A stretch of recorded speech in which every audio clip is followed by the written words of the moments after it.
Love is opening up about his mental health. In an essay published on the Players Tribune, the five-time NBA All-Star wrote that he suffered a panic attack on November 5th, and it came out of nowhere.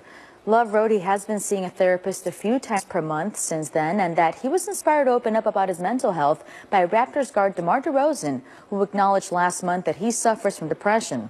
Love hasn't played since breaking his hand January 30th. The Cavs were also in action last night. A new lineup against the Pistons. Larry Nance Jr. starting for the first time as a Cavalier.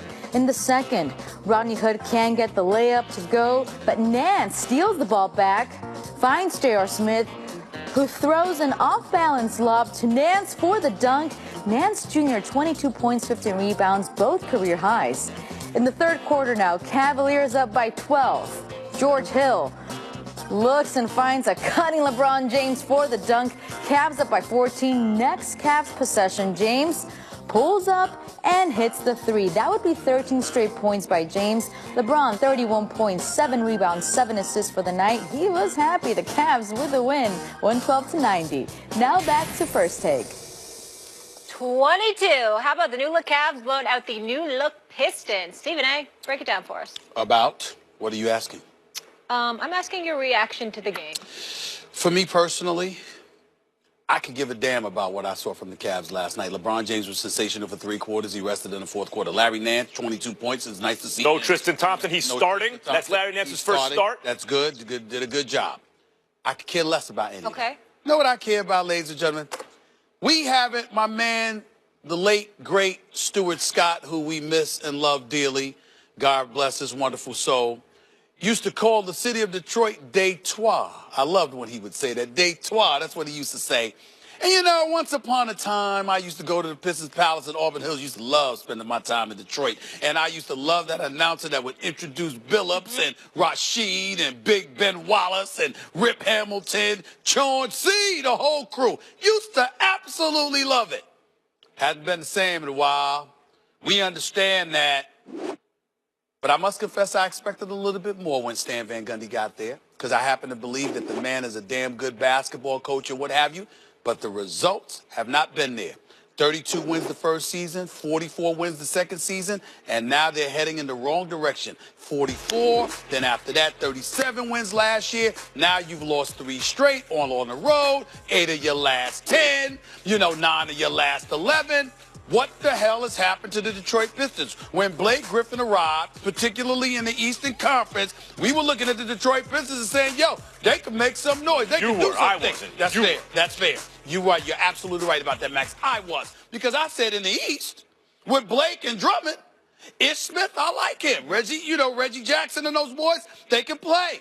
Something is not right. And we need to have a conversation. It's about one of the two or both. It's either about Blake Griffin or it's about Stan Van Gundy, 5 years, $35 million, running basketball operations and coaching. It's either one of them or both of them. But something is not right with this picture. I expected more from the Detroit Pistons, and I ain't getting it. I'm going to leave the Cavs alone. I'm going to leave the Cavs alone. I got you right now. Sure. It's about neither one of those guys. It's not about Stan Van Gundy. It's not about Blake Griffin. I take no pleasure in this. A lot of times we'll preface what we say when we're going to go at a player, because I'm not against the player. I understand these players spend their whole lives becoming the best in the world, probably in the most competitive field in the world, the NBA. Okay. And then the league changes from under their feet, and they're like, wait a minute, the thing I've been practicing my whole life, suddenly that's not valued anymore? That's Andre Drummond. The problem is not Blake Griffin or Stan Van Gundy. The problem is their best player until recently is not actually as good as you think he is. It's not that he doesn't have elite Andre Drummond. Okay, it's not that he doesn't have elite skills in certain respects. He's an elite rim defender. He's an elite defensive rebounder. And you see him going to the post and you think, oh, he's good at scoring the post. In fact, he's not. His point expectancy per possession in the post is lower than average. He should be better in the post. And not that he doesn't pass out of the post as much as a center should, who gets fed the ball in there. So he gets the ball, it stays with him, and then he's bad at converting that into points. That's one. Two, that's not even really what's valued in the NBA anymore because of the way the game has changed. Rim protection's good. Defensive rebounding is good, of course, but not at max dollars, not if that's your best player and that's really what he does. If you can't space the floor, if you can't hit free throws, he's gotten marginally better. but not elite. And by the way, Reggie Jackson, too. Reggie Jackson's a nice little player. I like Reggie Jackson. But if he's your starting point guard and you want to squint and pretend he's a star, I got bad news for you. So my point is this. Blake Griffin, whatever else you want to say about him, is a fantastic player. You could say he's divisive in terms of teammates not getting along. If you look at the Chris Paul situation, you can say he's not as great as he should be, whatever. Blake Griffin's a terrific player. That's one. That's one. Just because Drummond was better than Greg Monroe, he was the keeper, doesn't make him a great player. I'm trying to be a good teammate here and help you out. Go ahead. Because what you're saying is ridiculous. You know why? Because even in the face of all its truth, who picked him? Who brought him there? Right. Hold on, Max. He's not just the coach. He's the president of basketball operations. 5 years, $35 million. He's the guy. That's why Isaiah Thomas is not there. That's why Joe Dumars is not there.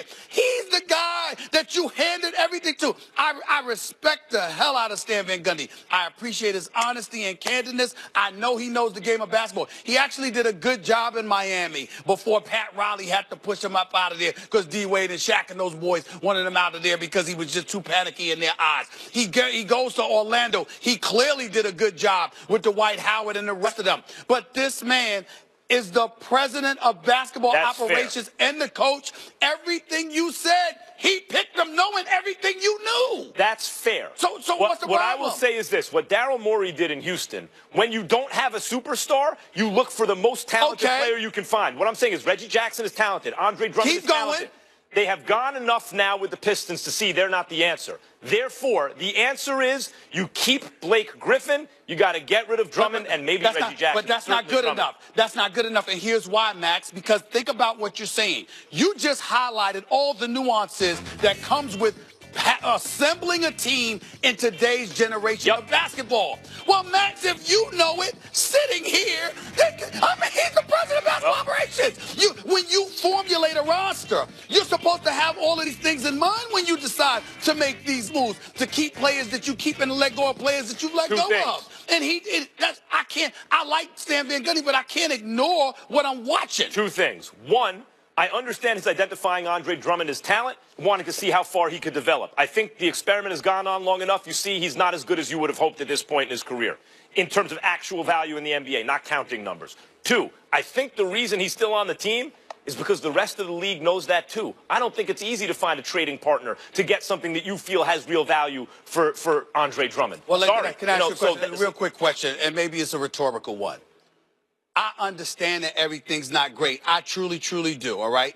And I understand also that Reggie Jackson's been out for a while. Let's not forget that because that has a profound impact because Reggie Jackson could ball and he's been out with the ankle injury. You understand? I get all of that. I listen to my man Vince, who covers the team all the time, okay? The man knows what he's talking about. But all I'm trying to say to you is this.